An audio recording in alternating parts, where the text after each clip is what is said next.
বাকিলা বাজারের পশ্চিম পাশে ত্রিমোহনা পার্কের সামনে সড়ক দুর্ঘটনায় একজন নিহত।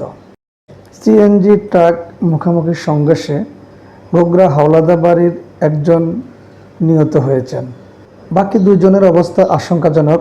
চাঁদপুর সরকারি হাসপাতালে পাঠানো হয়েছে।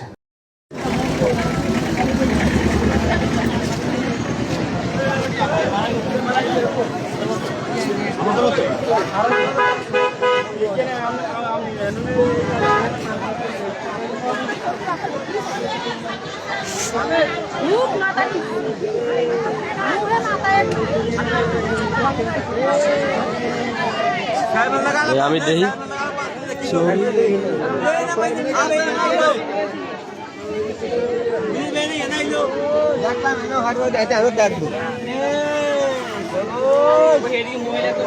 কোন সবুজ এই যে বাইকটা কইরা সিগুন কইরা যে একটু ঠোঁটে যে মোটা মোটা চিনছি আমি। ওর এই যে আকিলে ওই যে সঞ্জয় দাদার জন্য যে কাজ করতো না আগে এই সবুজ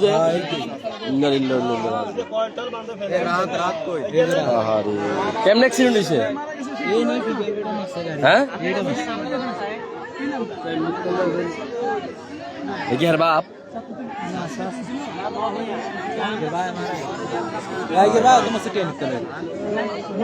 কয়জন মারা গেছে? হ্যাঁ